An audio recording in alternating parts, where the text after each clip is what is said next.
আজকে আমি ভাত খেতে বসলাম, এই যে গলদা চিংড়ি।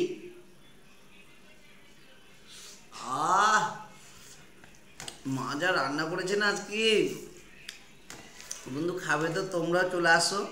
এই আমার খাওয়া দাওয়া শেষ হলো, আজকে প্রায় 4:10 হলো খাওয়া দিতে দিতে। হুম। তো বন্ধু, আজকাল একটু বাড়িতেই থাকবো, আজ আর কালকার দিনটা একটু বাড়িতেই আছি। পরশু দিন থেকে আবার বেরিয়ে যাব। হ্যাঁ, এই বিকাল 5টার মধ্যে রান্না বসতে হবে, 7টা 8টা 9টার মধ্যে আমাকে প্রায় 8টার মধ্যেই মোটামুটি কমপ্লিট করে দিতে হবে। 9টার মধ্যে বেরিয়ে যেতে হবে, ঠিক আছে। আর বুধবার না হলেও বৃহস্পতিবার আমাদের শুরু হয়ে যাবে আবার ঘোরা। তো খুব ঘুরছি বলতে, খুব এনজয় করছি, খুব আনন্দে আছি, ঠিক আছে। তা মার খুব শরীর খারাপ হয়েছিল সামনে।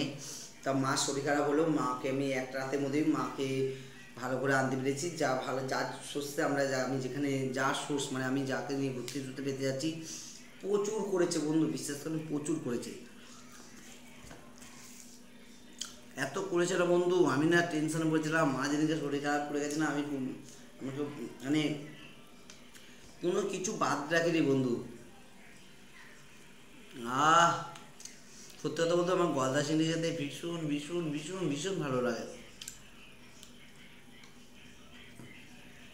আজকে বিকালবেলা খাসির মাংস রান্না করবো বন্ধু, দেখবে খুব সুন্দর করে রান্না করবো। সবাইকে কাস্টমার না মধ্যে যার সাথে ঘুরতে ঘুরে বেড়াই, অনেক করে। তা আমার হাতে রান্না করার জন্য সে সবসময় ব্যস্ত থাকে, সব সময়ের জন্যই ব্যস্ত থাকে। হুম। তা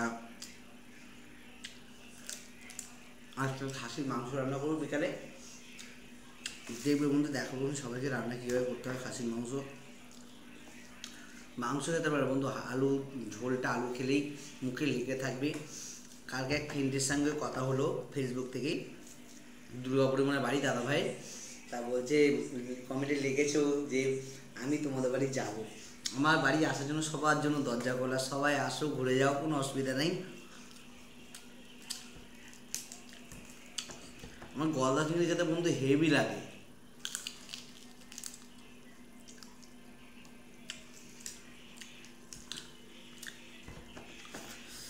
তারপরে অনেকে আমাকে লিখছো যে কি এত বড় বারে গেছিলাম। হ্যাঁ বন্ধু, ইউটিউব বার মানে কলকাতা তো এরকম বড় বার নেই। যে মানে যে বারে আমি গেছিলাম, আমার 1 পয়সা বন্ধু লাগে না, বিশেষ করে লাগে না। তবু ড্যান্স বারে গেলে একটু 19-20 হয়ে থাকে বলে তখন হয়তো 500-600 টাকা দিতে হয়। হুম।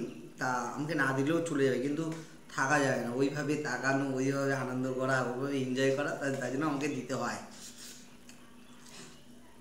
খুবই মানে স্ট্যান্ড জায়গায় ঘুরছি। আর যার সাথে যায় সে তো ডিএম বাংলা অফিসে চাকরি করে। আর একজন তো মানে কোটি কোটি টাকার ব্যবসা, মানে কোটি টাকার কোটিপতি লোক, মানে কোটিপতি মানুষ। একজন যদি ছাদে পেমেন্ট করে, আরেকজন এসে নিচে পেমেন্ট করে, এরকম।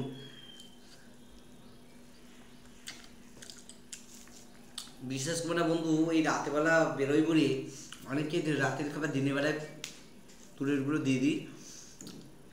আর কানের কাছে পাখির বাসা যেগুলো আছে সেগুলো 8টা 8:30টার মধ্যে কমপ্লিট করে দিই। ঠিক মতন থাকে না, তাও কদিন বেরোতে থাকে। আর আমি আর আছি আজকাল পরশু বুধবার অব্দি মোটামুটি আছি হয়তো। বুধবার দিন বলতে পারছি না, কিন্তু বৃহস্পতিবার দিন আবার ঘোরা শুরু হয়ে যাবে। আন্দামনি 3 দিনের ট্যুর বলছে, বারবার করে রিকোয়েস্ট করছে, কিন্তু আমার দ্বারা অসম্ভব হয়ে যাচ্ছে। কারণ আমার একদিন ব্যবসা বন্ধ করা যায়, কিন্তু 2 দিন 3 দিনের ব্যাপার আমার অসুবিধা দেবে। আমার ভীষণ অসহায় মানুষ, আমাকে বলছে বারবার করে লোক রেখে দেবে, সে দিয়ে আসবে একজন, সে এম করে বুঝাচ্ছে। হুম। এবার কী করবো চিন্তা করে পাচ্ছি না। ঘুরতে যাওয়ার জন্য বারবার করে হচ্ছে 20 তারিখ মনে হয় না 22 তারিখ আমরা হয়তো বেরোবো। আমি হয়তো না বেরোলে ওরা হয়তো বেরোবে, কিন্তু আমাকে অনেক রিকোয়েস্ট করছে, কিন্তু কী করে আমি রাখবো।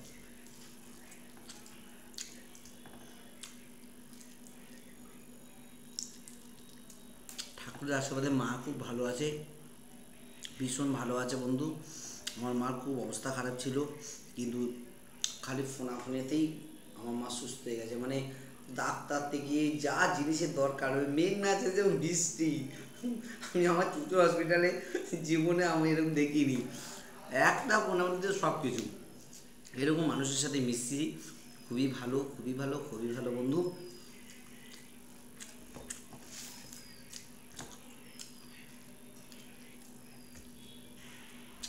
টাটা বাই বাই বন্ধু। আজকে রান্না হয়েছিল গলদা চিংড়ি, চিকেন কষা, বিশাল আইটেম হয়েছিল আজকে। মাছ, মাংস, ডিম, ফুলকপি, মোচা, অনেক রান্না হয়েছিল বন্ধু। খাবে তো তোমরা চলেছো, বিকালে আজকে আরও ভালো রান্না করবো। খাসির মাংস হবে, ওই বাড়িতে দেবো, গাছদের সাথে বেরোয় টেরোই আর কি, তার জন্য করবো। ইচ্ছা আছে, জানি না ঘুমাবো এখন, যদি ঘুমটা ভাঙে তাহলে টাটা বাই বাই, সবাই ভালো থাকো।